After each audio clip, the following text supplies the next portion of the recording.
నమస్తే, నేను మీ Ashok Kumar. Welcome to our channel.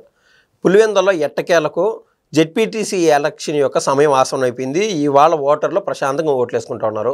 అసలు అంత ప్రశాంతంగా ఓట్లు వేసుకోవడానికి కారణం ఏంది?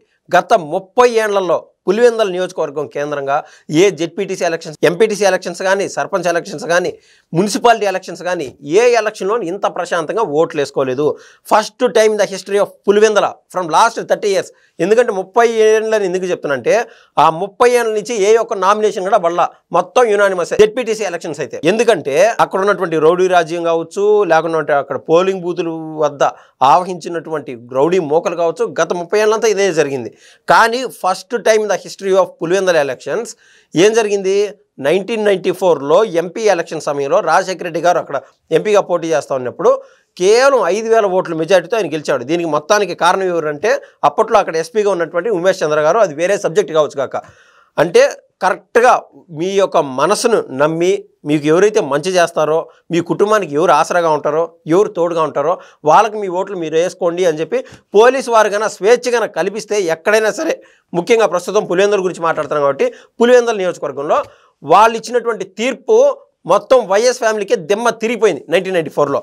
ఆ తర్వాత ఇన్నేళ్ల తర్వాత అక్కడ కర్నూలు రేంజ్ డిఐజీగా ఉన్నటువంటి కోయ ప్రవీణ్ గారు పులివెందుల ఎలక్షన్స్ అంత అద్భుతంగా ముందుకు నడిపిస్తున్నారు. ఎందుకంటే పోలీసు వారి సమక్షంలో ఎవరు ఎక్కడెక్కడ గొడవలు జరగకుండా, చెదురుముదురు ఘటనలు ఎక్కడ జరగకుండా ఆయన ముందుకు తీసుకెళ్తా ఉన్నారు. దానికి ఆయన తీసుకున్నటువంటి జాగ్రత్తలు ఏంటంటే చెప్పలేనన్ని సీసీ కెమెరాలు పెట్టారు, అదేవిధంగా బాడీ వ్యాన్ క్యామ్స్ అని పెట్టారు, అలా కాకుండా హ్యాండ్ క్యామ్స్ చేతల్లో పట్టుకొని వెళ్ళే కెమెరాస్ పెట్టారు, ఇంకా డ్రోన్ కెమెరాస్ కూడా పెట్టారు. ఎక్కడ ఏమి జరిగినా కూడా మీరు ఇమ్మీడియట్గా అరెస్ట్ అవుతారు అని ఆయన క్లియర్ కట్గా వార్నింగ్లు ఇచ్చేసినాడు. కాబట్టి పోలీసు వారు వాళ్ళ పనితీరు సక్రమంగా జరుపుకుంటూ పోతున్నారు. అక్కడ మొత్తం మీద 10,000 పై చిరుకు ఓట్లు. కాబట్టి ఇప్పుడు మిగిలినది ఆయన తీసుకున్నటువంటి జాగ్రత్తలు ఏంటంటే అక్కడ పులివెందుల మున్సిపాలిటీ కాకుండా పులివెందుల చుట్టుపక్కల ఉన్నటువంటి 6 గ్రామ పంచాయతీల్లో కూడా ఈ ఎలక్షన్స్ జరుగుతున్నాయి. కాబట్టి ఇక్కడ పులివెందుల మున్సిపాలిటీ కేంద్రంగా అక్కడ లాడ్జిల్లోనూ లేకుంటే అక్కడక్కడ బంధువులలోనూ ఉండేటువంటి మాజీ మంత్రులు కావచ్చు, లేదా ప్రస్తుతం ఉన్నటువంటి, ఒకవేళ ఇప్పుడు వీళ్ళు ఎమ్మెల్యేలు ఎవరు పోలేదు కానీ తెలుగుదేశం వాళ్ళు, జనసేన వాళ్ళు, ఒకవేళ వీళ్ళు వచ్చినా కూడా వీళ్ళ పరిస్థితి అదే.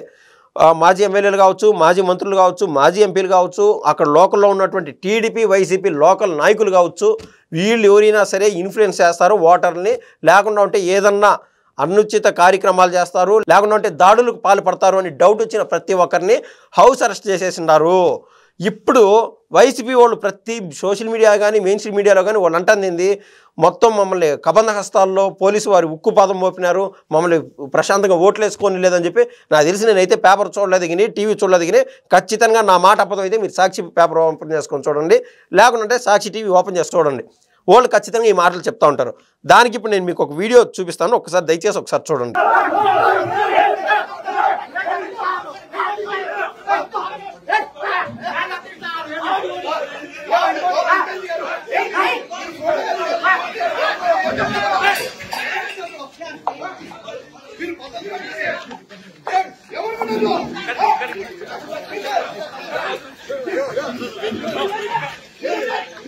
ఈ వీడియోలో ఉన్నది ఎమ్మెల్సీ, తెలుగుదేశానికి సంబంధించిన ఎమ్మెల్సీ రామిరెడ్డి భూపాల్ రెడ్డి గారు. ఆయన కూడా పోలీసు వాళ్ళు ఎత్తుకోబోతున్నారు. ఎందుకు? అక్కడ ఎక్కడున్నా కూడా ఆయన చూసి చుట్టూరు ఓటర్లు ప్రభావితం అవుతారు, వాళ్ళు ప్రశాంతంగా ఓట్లు వేసుకోలేరు. పొరపాటున వాళ్ళు వైసీపీకి ఓట్లు వేసుకుందాం అనుకుంటారు, ఈయనుంటే ఓట్లు వెళ్ళారు కదా. కాబట్టి ఈయన తెలుగుదేశం వ్యక్తి అయినా సరే ఈయన కూడా హౌస్ అరెస్ట్ చేసేసారు. ఇంకొక ఫోటో చూపిస్తాను, దాన్ని కూడా ఒకసారి విశ్లేషిద్దాం. చూశారు కదా ఈ ఫోటో ఏంటంటే కనంపల్లిలో సర్పంచ్ రామాంజనేయులు ఆయన ఇంటి దగ్గరికి పోలీసు వాళ్ళు పోయినప్పుడు, సార్ రండి సార్ టీ తాగుతూ రాండి సార్ అని పిలిచాడు. టీ కానీ టిఫిన్లు కానీ మా ఊరు అనుకోండి, ఎవరు ఊరు అనుకోండి, బేసిక్ సంస్కారం. అక్కడ ఎవరైనా గవర్నమెంట్ ఆఫీషియల్స్ వచ్చినప్పుడు వాళ్ళు ఎక్కడి నుంచో దూరంగా నుంచి వస్తారో, వాళ్ళకి జీతాలు ఎంతైనా ఉండొచ్చు, తక్కువ ఉండొచ్చు, ఎక్కువ ఉండొచ్చు, పక్కన పెడితే వాళ్ళు చదువుకున్నటువంటి చదువులకు కానీ, లేదా వాళ్ళు చేస్తున్నటువంటి ఉద్యోగాలకు కానీ మినిమం మర్యాద ఇవ్వాలి. అది మన తెలుగు సాంప్రదాయం. కాబట్టి సార్ రండి సార్ టీ తాగుదురు, టిఫిన్ చేశారా సార్, 1 గంట టైం ఇవ్వండి సార్, ఏదైనా పని ఉంటే చూసుకోండి, లేదంటే ఏమైనా కూర్చోండి సార్ అని చెప్పి కూర్చొని పెట్టి టిఫిన్ కూడా చేసి పెడతారు. అది మన సంస్కారం, బేసిక్ సంస్కారం. అదేవిధంగా అక్కడ టీ తాగేదానికి పిలిచారు పోలీసు వాళ్ళని. పాపం పోలీసు వాళ్ళు పోయి టీ తాగుతూ ఉన్నారు. టీ తాగేటప్పుడు కూడా ఒక చేతిలో ఇటు గన్ను, ఒక చేతిలో టీ పట్టుకొని తాగుతారా? ప్రశాంతంగా ఆ మంచం పైన గన్ను పెట్టారు. పోలీసు వాళ్ళు ఆ ఫోటో తీసుకున్నారా నాయన ఈ వైసీపీ వాళ్ళు తీసుకొని సోషల్ మీడియాలో హల్చల్ చేస్తున్నారు. మొత్తం బిజినెస్ మ్యాన్ సినిమాలో మహేష్ బాబు మా టేబుల్ పైన గన్ను పెట్టండి దాని కథ ఏందో చూద్దాం అన్నట్టు ఈ పోలీసు వాళ్ళు ఏందో మంచం పైన గన్ను పెట్టి బెదిరించినారంట.